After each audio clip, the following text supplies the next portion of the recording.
ఓం శ్రీ మహాగణాధిపతయ నమః. శ్రీ గురుభ్యో నమః. మాతాపితృభ్యో నమః. కాయ్ టీవీ మీడియా ప్రేక్షకులకు నమస్సుమాంజలి. మనం ఇప్పుడు తెలుగులో ఎంతో ప్రసిద్ధి చెందిన భాస్కర శతకంలోని ఒక పద్యమును గురించి సోదాహరణపూర్వకంగా తెలుసుకుందాము. 16వ శతాబ్దికి చెందిన మారద వెంకయ్య అనే గొప్ప కవిగారు తెలుగులో రచించిన బహు గొప్ప నీతి శతకం భాస్కర శతకం.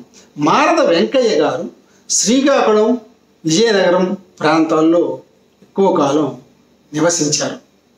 అక్కడ ఉన్నటువంటి ప్రసిద్ధి చెందిన అరసవెల్లి సూర్యనారాయణ స్వామి భక్తుడు ఆయన. అందుకనే కాబోలు తన పద్యములన్నింటిలో కూడా చివరగా మొగుటము భాస్కర అని పెట్టుకున్నాడు. భాస్కరుడు అంటే మనందరికీ తెలిసిన విషయమే, సూర్యుడు. భాస్కర శతకం దాదాపుగా అందరికీ తెలిసిన శతకమే. అయితే వేమన శతకము, సుమతి శతకాల తర్వాత చెప్పుకోదగినది భాస్కర శతకం. చక్కటి వృత్తాలతో, బహు చక్కని దృష్టాంతాలతో నడిచే గొప్ప నీతి పద్యాలున్నది ఈ భాస్కర శతకం. ఈ శతకంలో వెంకయ్య గారు నైతిక విలువలు, మనుషుల ప్రవర్తన, ఆలోచన, పట్టుదల, త్యాగబుద్ధి, సామాజిక బాధ్యత తదితర అనేక అంశాలను ఉటంకించారు. తెలుగు భాషలో ఒక సజీవ స్రవంతి వలె అవిచ్ఛిన్నంగా సాగుతూ నాటి నుంచి నేటి వరకు ఆదరింపబడుతున్నది మన శతక సాహిత్యం. ఇదందరూ కూడా గమనించాలి. ఆబాల గోపాలాన్ని అలరిస్తూ బహుళ ప్రాచుర్యాన్ని పొందినది ఈ శతక సాహిత్యం. అంతేకాదు, శతకము పండిత పామరులందరికీ చేరువైనటువంటి తెలుగు కవిత్వ రూపం. ఇప్పుడు ఆ పద్యాన్ని తెలుసుకుందాం. చదువది ఎంత గలిగిన రసజ్ఞత ఇంచుక చాలకున్న ఆ చదువు నిరర్ధకంబు గుణ సంయుతులెవ్వరు మెచ్చరెచ్చటన్ పదునుగా మంచి కూర నలపాకము చేసిన అయినా అందు ఇంపొదవిడు ఉప్పు లేక రుచి పుట్టక నేర్చునటయ్య భాస్కర. ఇదండి పద్యం.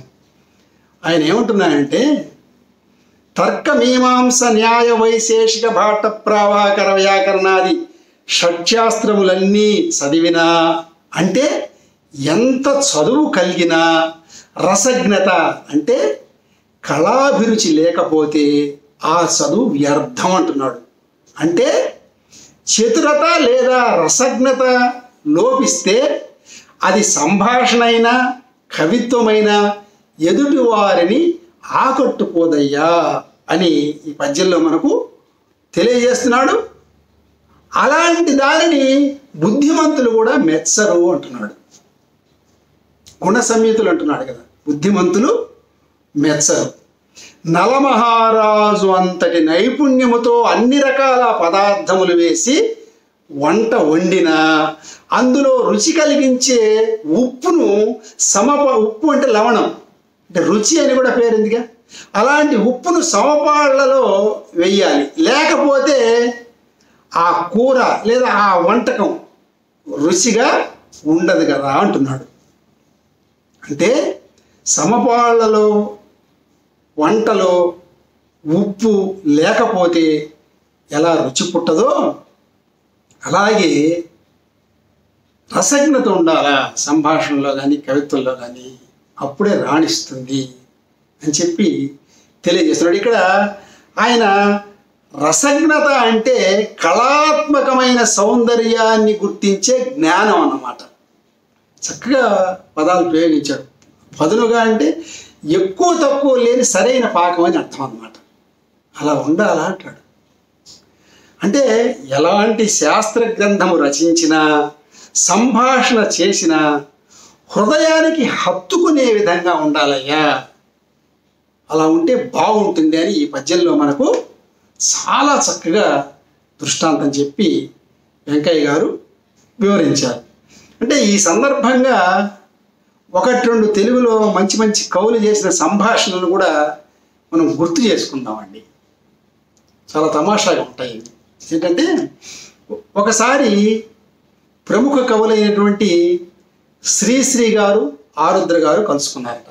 అంటే శ్రీశ్రీ గారు, ఆరుద్రులు గారు వరసైన కవులు, సరసమైన కవులు. ఒకసారి ఆరుద్ర గారు శ్రీశ్రీ గారింటికి వెళ్ళారట. వెళితే, ఏంటి బావా నీళ్ళు ఆడుతున్నావా అన్నట్ట. అంటే ఆయన అప్పుడే స్నానం చేస్తున్నట్టున్నాడు. ఈయన వ్యంగ్యంగా అంటే సరసం ఆడాడు అనమాట. ఇదే రసజ్ఞత అంటే. ఏంటి బావా నీళ్ళు ఆడుతున్నావా అన్నట్ట. ఈ ఆంతర్యాన్ని గ్రహించినటువంటి శ్రీశ్రీ అన్నట నీవు కంటున్నప్పుడు నీళ్ళు ఆడుతున్నాను అన్నట్ట.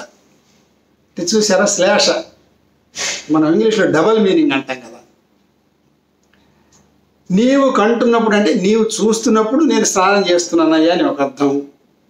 నీవు కంటున్నప్పుడు అంటే నీవు ప్రసవిస్తున్నప్పుడు నేను స్నానం చేస్తున్నానని. అక్కడ రసజ్ఞత అంటే ఇదే అన్నమాట, కళాభిరుచి. అలాగే ఒకసారి రావూరి భరద్వాజ్ గారు ఒక విశ్వవిద్యాలయానికి ఒక బ్రహ్మాండమైనటువంటి సభకు వెళ్ళి అక్కడ ఉపన్యాసం చక్కగా చేశారట. ఆయన ఉపన్యాసాన్ని అక్కడున్నటువంటి తెలుగు ప్రధాన ఉపాధ్యాయుడు ఒక ఆయన బాగా చక్కగా అర్థం చేసుకొని భోజనానికి తీసుకెళ్ళాట. సభ అయినాక వెళ్ళినాక భోజనం అయిపోయింది. చెయ్యి కడుక్కుంటూ ఈ భరద్వాజ్ గారు అన్నారట, నేను చెయ్యి కడుక్కోనా అని అడిగాట ఆ ప్రధాన ఉపాధ్యాయుడు. ఆయన అన్నట, చూడండి రసజ్ఞత చమత్కారం అంటే ఎలా ఉంటుందో, నాకు అభ్యంతరం లేదు అన్నట్ట. అంటే ఇక్కడ కూడా డబుల్ మీనింగ్, శ్లేష. ఎలాగా, నువ్వు నాకు చెయ్యిని, నాకేముంది అభ్యంతరం లేదు, చెయ్యి కడుక్కోకపోతే నాకు అని ఒక అర్థం, నువ్వు చెయ్యి కడుక్కుండేటైతే నాకేం అభ్యంతరం లేదని మరొక అర్థం. రెండు విధాలు స్ఫురించేట్టు. ఇదండి చమత్కారం అంటే. ఇలా మనకు కవుల మధ్య నలుగురు కవులు కలిస్తే అదొక పండగేనండి. ఆ రసజ్ఞతతో కూడినటువంటి కవిత్వం కానీ సంభాషణ కానీ చెప్పుకొని ఆనందించేవాళ్ళు, అది విన్న మనం ఇంకా ఆనందించేవాళ్ళం. కాబట్టి ఇలాంటి అద్భుతమైన పద్యాలు భాస్కర శతకంలో ఇంకా చాలా ఉన్నాయండి. మళ్ళీ మరొక పద్యంతో మళ్ళీ కలుసుకుందాం. అంతవరకు సెలవు, స్వస్తి. మరిన్ని అప్డేట్స్ కోసం మా కాయ్ టీవీని సబ్స్క్రైబ్ చేసుకోండి.